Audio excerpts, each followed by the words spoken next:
Welcome to the Divorce Coalition live show, where we share knowledge in our fight against domestic abuse and coercive control in all forms. I'm your host, Beverly Price.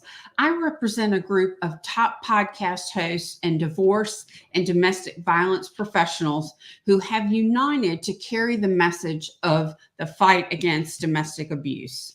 Our mission is to bring understanding, healing, and resilience to the forefront, ending the cycle of abuse one survivor at a time.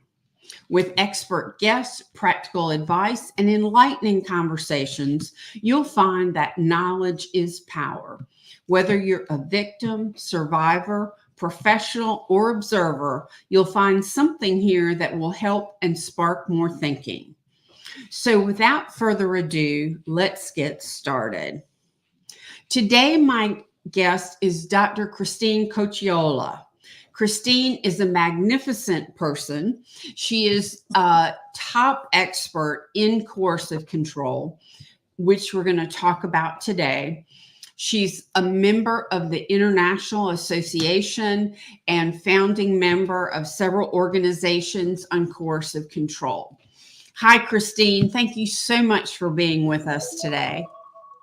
Thank you so much for having me. And I have to say, you're magnificent for starting this divorce coalition and for getting so many people on board in one place. It's just so important. I always say this field can be very siloed. And if we continue to remain siloed, we're not sharing all of the important information as much as we should. So thank you so much for what you're doing. Oh, thank you. I believe that that when we come together, we can achieve so much more than the sum of our parts. And so that's one exciting thing about watching the coalition. Can you tell the audience a little bit about yourself? Because I certainly didn't tell them the full story.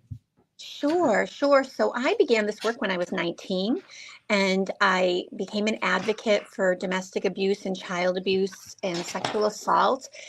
And then I've worked in child welfare. I've been an educator, and I became a social worker, and have been teaching. I'm actually in my college office right now, teaching social work and domestic abuse for the last 20 some odd years, but also teaching on trauma for over 30 some odd years. Wow. And I'm one of those people who was teaching on it all of the time and didn't even actually recognize it was happening in my own home.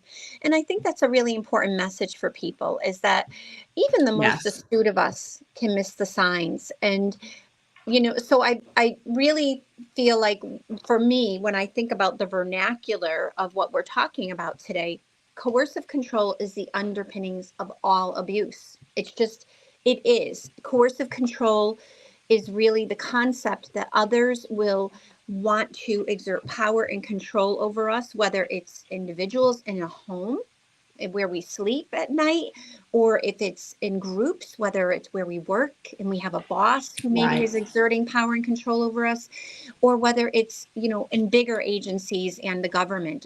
We can talk about Roe v. Wade being turned over. Is that an example of coercion and control occurring, that women now have rights violated?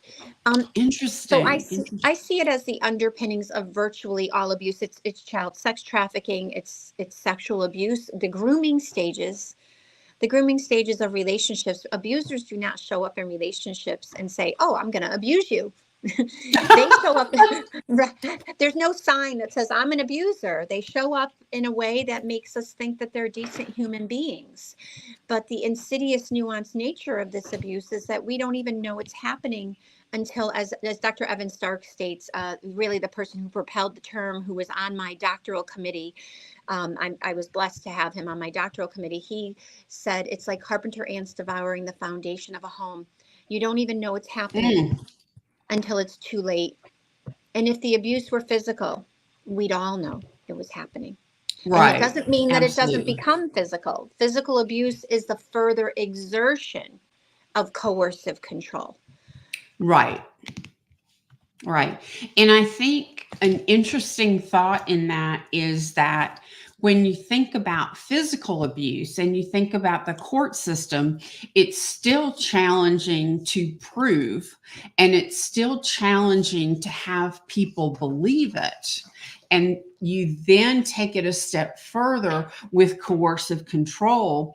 How do you prove it? How do you, I know there's, what did we say, 6 states that now have either legislation in place or potential legislation in place. So if you go to court, what do you do to show it and demonstrate it? Yeah, so I think again, so it's great that now New Jersey, we're so excited, has passed the House and the Senate, and we're Mhm. waiting for the governor to sign codifying coercive control. But the reality is that in the other 44 states, you have to have physical evidence. And Right. so, and you know, I always say if this abuse was happening by a stranger, if there was a stranger sending you 3,000 harassing, threatening emails, then there would be a response by the legal system, right? Right.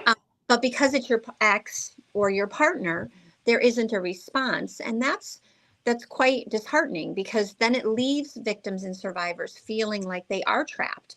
So, you know, in those 6 states, the good news is that if somebody has used ways to intimidate you, to isolate you, if you can prove that you've been manipulated in some way, you know, that they have financially kept you in a space of, you know, not being able to earn your own money, or that you're the only one earning money, I would say that it's going to be, these are things that are not easy to discern to the less educated person, right? And so that's part of the problem we're seeing, as you know, in our family court system, is that the family court doesn't acknowledge non-physical abuse, and even if there is physical abuse, they oftentimes are minimizing it, and then Yes. saying children should still have shared parenting with an abuser, and Mhm. they're not recognizing the harmful, as you know, my area, my specialization is the harmful impact on children, and that Mhm. when I'm growing up in a home like this, the trauma is very significant.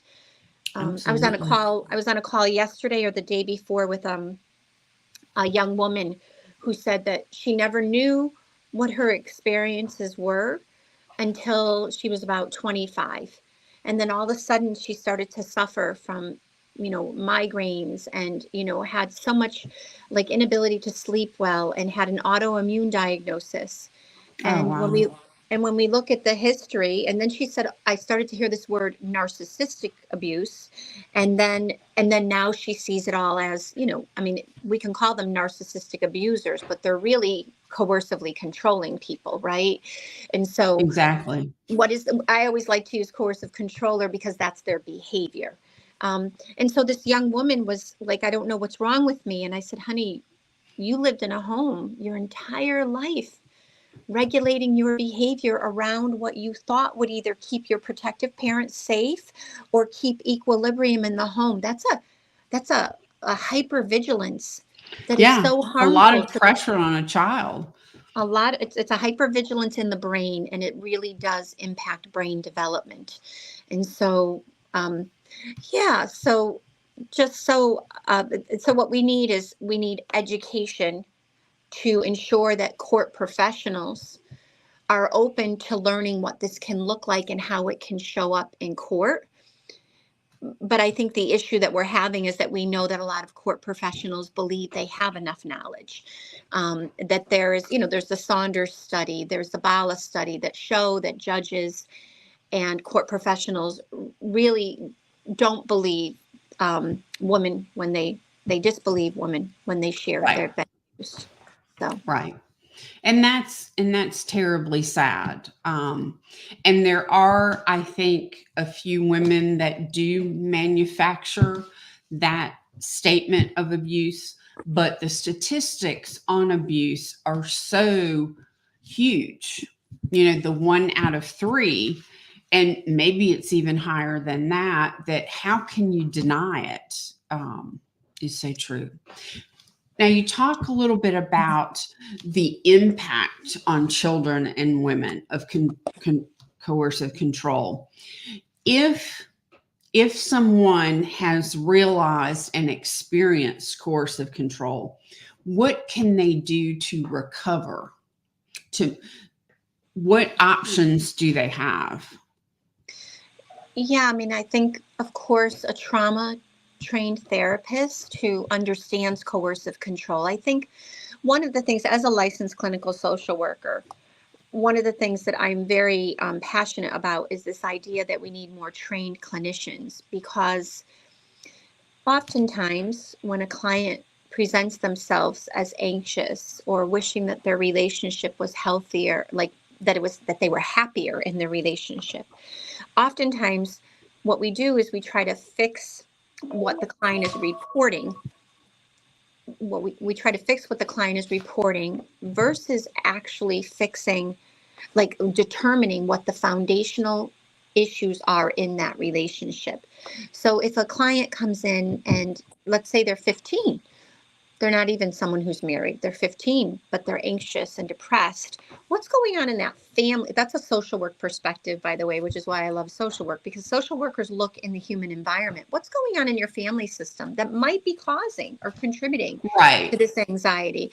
And so, if I'm an adult, and I come in and I have a husband, what's going on in my relationship dynamics, good or bad, that might be contributing, right?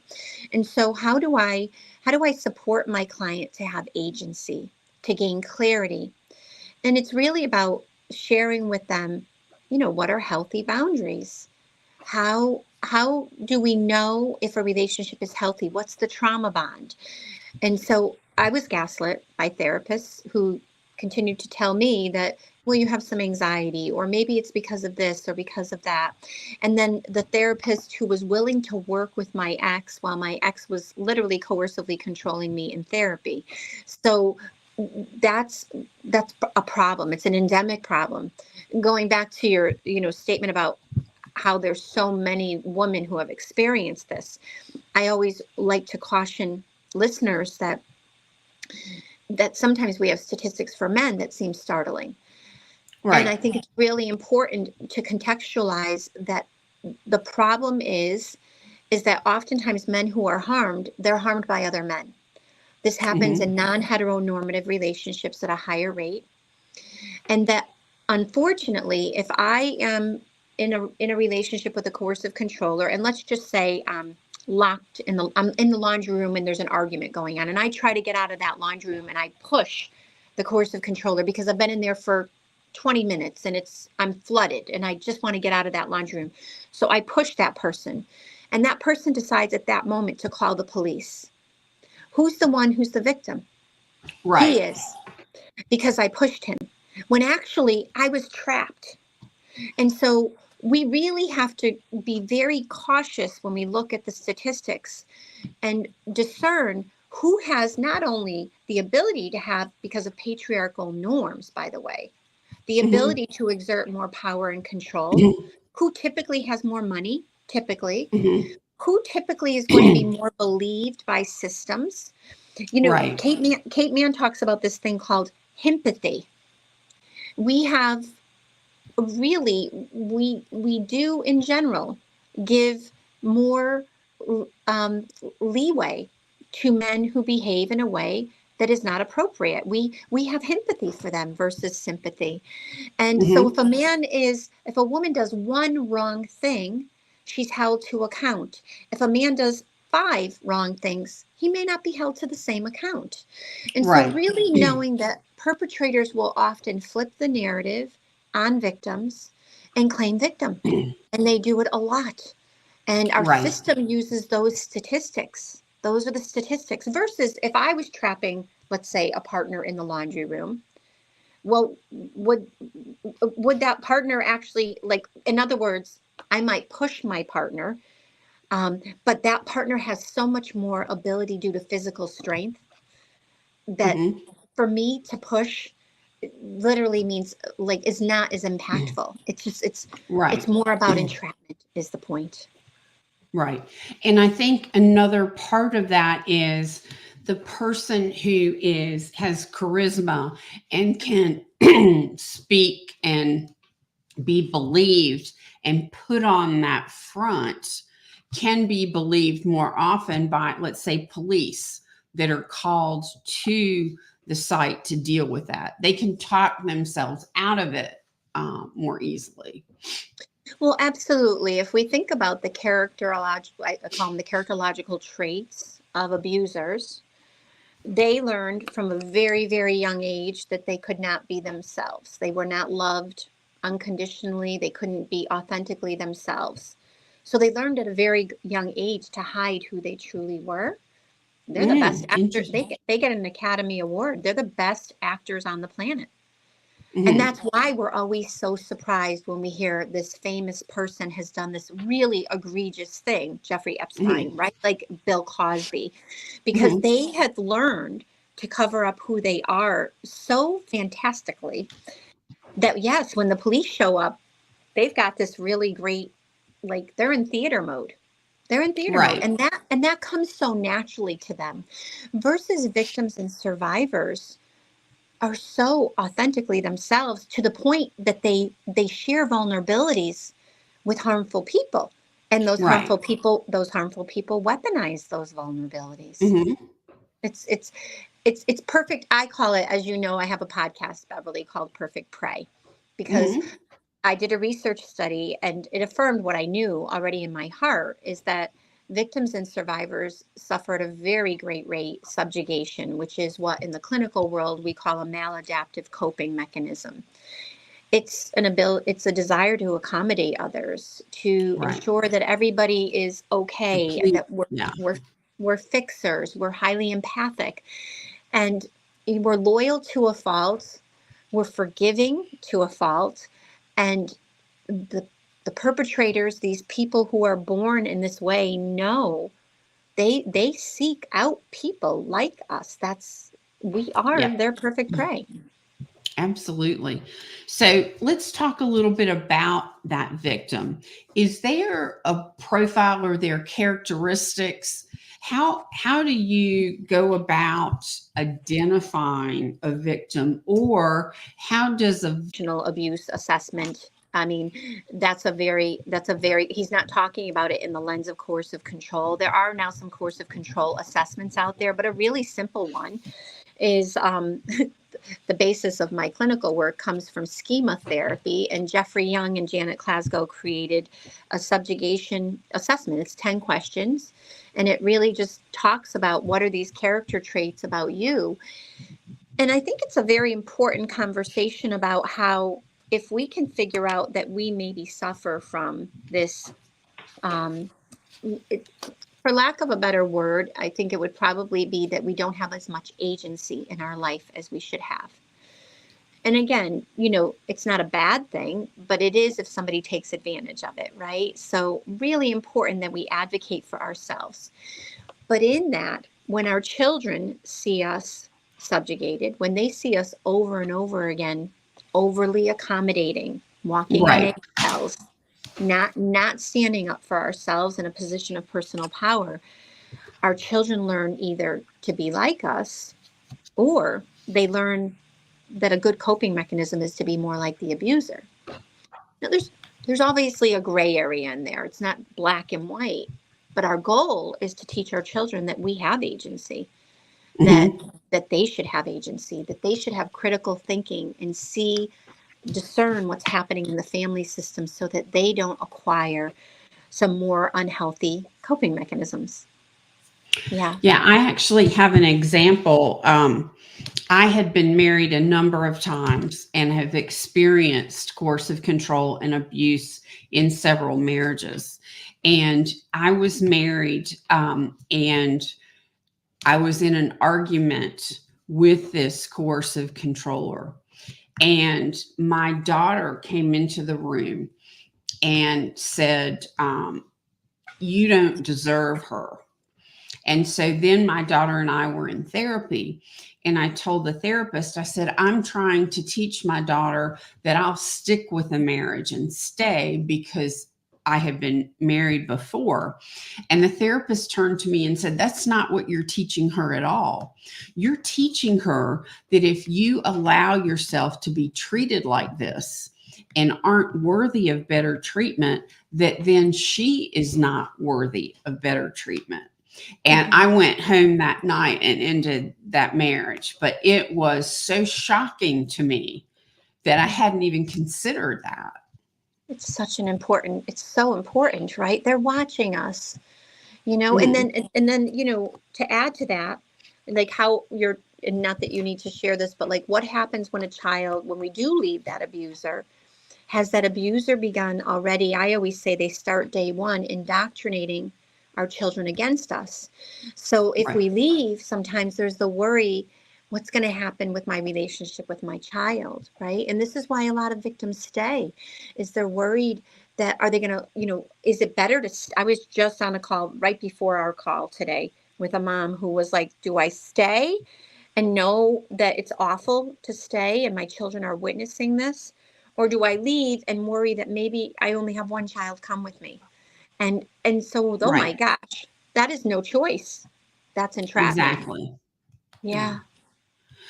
Um, One of the concerns I have heard about jumping back to the court system is that when you use the tools of the court system, such as protective orders and motions and so forth, that there seem to be no consequences for abusers. They can violate one after the other, but it's kind of like they're discounted because nothing ever happens. Do you have any thoughts on that? Sure. I actually was just writing an article about this, that talks about this vexatious litigation, right? And so the idea that the court system becomes another weapon of the coercive controller. Right. And so sadly, sometimes it means walking away from some things, because if we remain engaged in the court system, you're either going to lose money to attorneys, right? Or that coercive controller. So we have to think about, again, this pathology of the coercive controller is they love to see us struggle. They want to see us working hard for maybe fairness. Maybe it's fair that you get X amount of child support every month. Absolutely. But if the coercive controller thinks that you're really upset about giving that up, will they let go? And so we have to strategize, what will this coercive controller, and some of them won't give up anything, but what will they give up? I always say, like, let's just say they might be going for custody simply because these people are really obsessed with money. They Mhm. like to use money to hurt people, and the court system becomes the perfect place to exert that control, right? Right. So what can you let go of? If there's any way to have the most important thing for your children is for them to have more time with you. Mhm. More time. I don't care what time that is. I hear from moms who are like, he never comes and picks them up when he's supposed to, and then I have to drive them over, and I'm like, if he doesn't come, don't bring them. Like like like, in other words, if he's supposed to pick your child up at 3 o'clock from school and he didn't show up, and you want to help hold him accountable for not showing up, I wouldn't hold. I think we've had a little bit of technical trouble with Dr. Cocciola. One of the things we've been talking about is coercive control. And I think that there are a number of factors to consider. It's how do you determine that you are with a coercive controller? How do you determine what is within you that makes you a victim of coercive control? And what makes you vulnerable to it? Dr. Cocciola is back. Um, so I was just kind of restating a few things. Um, and I think you've talked about it a little bit, but what is it about a coercive controller that makes them so dead set on harming others?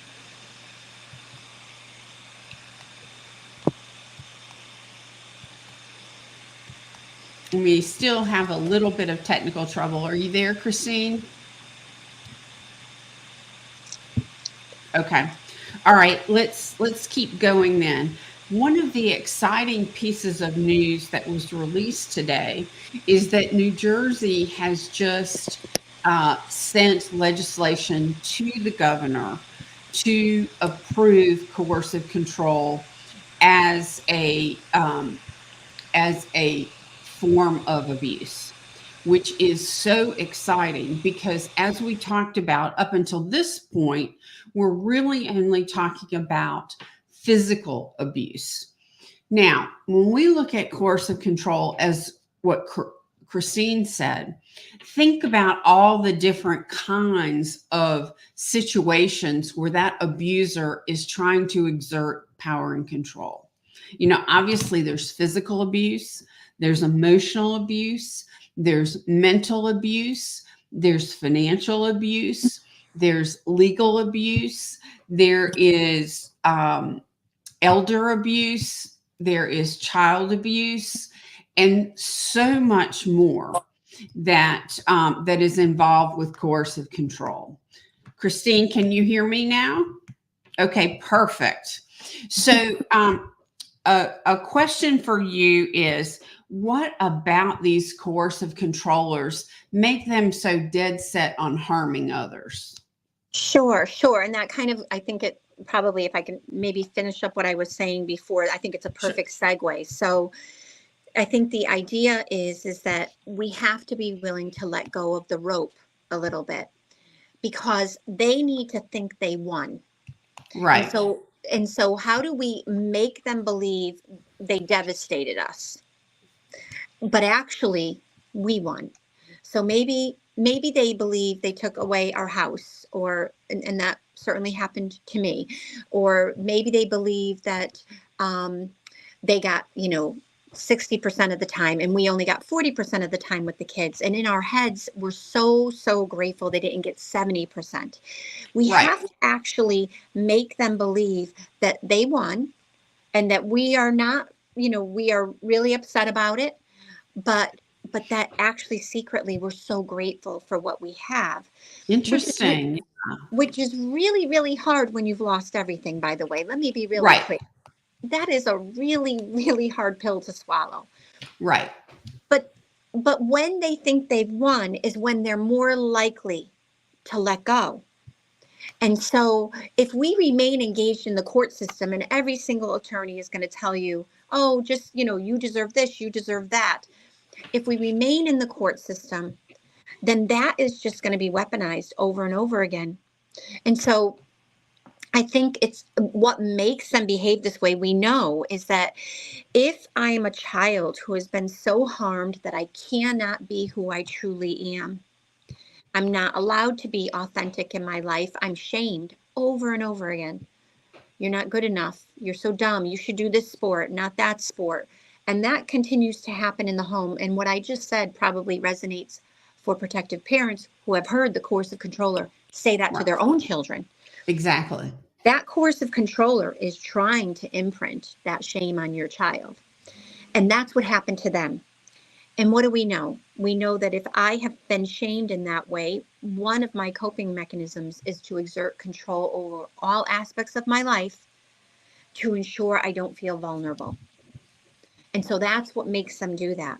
And so we know, I say that coercive controllers will do anything to harm the victim, and they will use the systems to further exert control.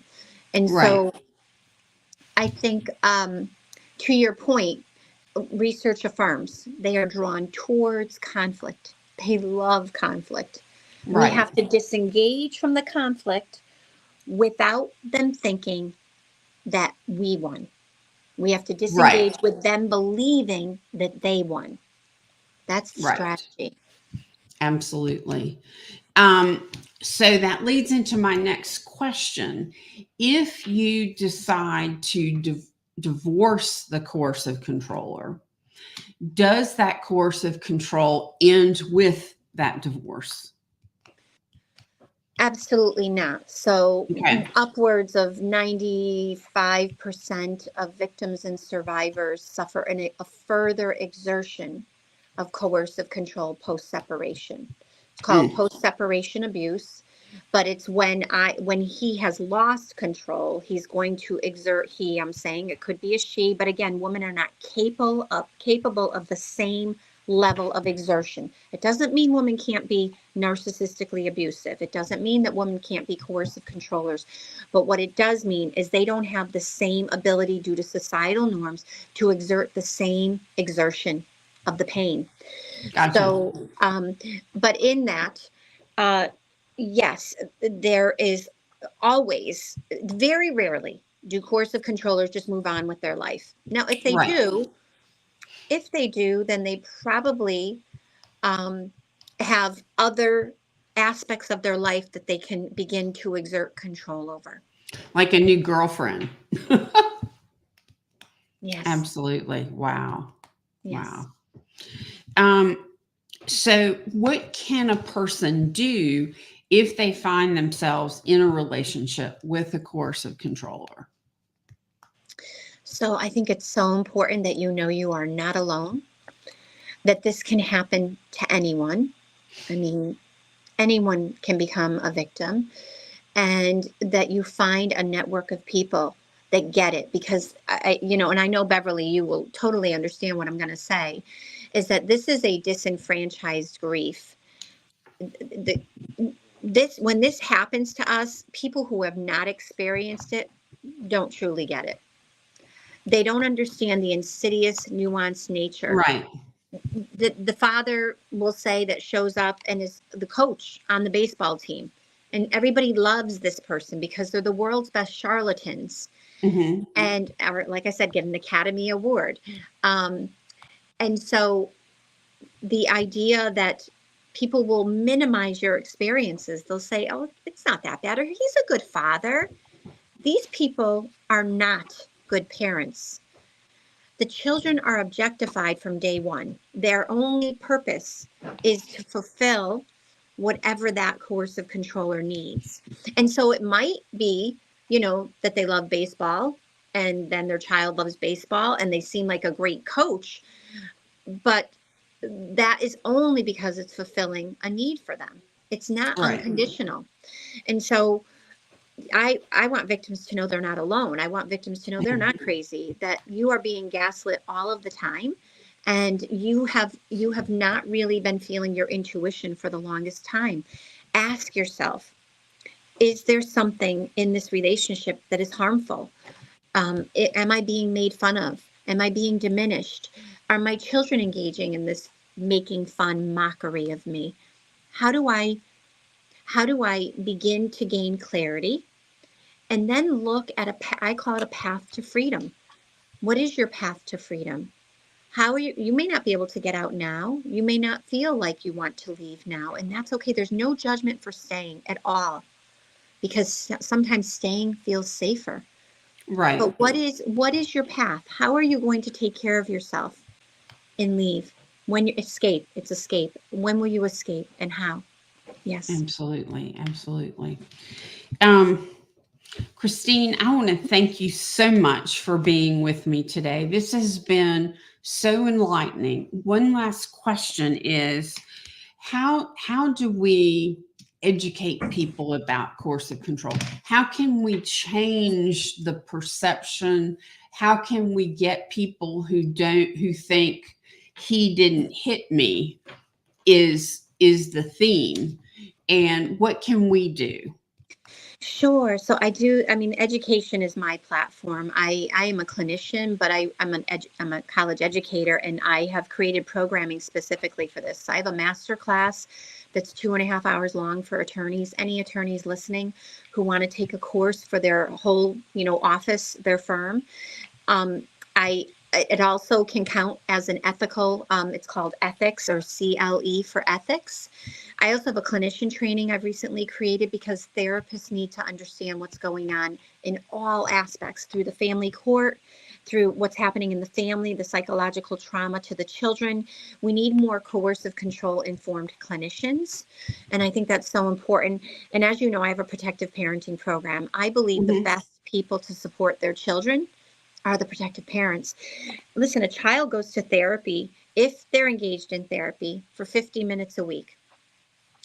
If that therapist doesn't understand what's really going on in the family system, a therapist could inadvertently gaslight a child. Exactly. How do we, who's the best person to help this child navigate this very toxic, harmful relationship? It's the protective parent who actually gets it. And my protective parenting program is specific to teaching protective parents the tools and strategies they need to support their children. Wow. So I think education, we just need to keep on elevating the conversation. And we can't talk about it enough, in my opinion. So thank you so much for doing this. Oh, absolutely. Well, all of Christine's information will be available in the show notes, and you can watch this episode on WGSN's YouTube channel, Divorce Coalition. Please like and subscribe so we can reach as many people as possible. And we have a special gift for you, a free ebook called Stop Condoning Domestic Violence. And you can find it at the divorcecoalition.com website under ebook. Remember, you can find more information about how to get help, help another, take action as a professional, or stop the silence allowing domestic abuse to continue. Go to divorcecoalition.com. You can also find us on Instagram at Divorce Coalition page. The more we grow, the stronger the fight against domestic abuse. Let's come together, break the silence, and champion a new future. Stay tuned every other Tuesday at 9 a.m. for another episode of Divorce Coalition Live. Until next time, stay safe and grow.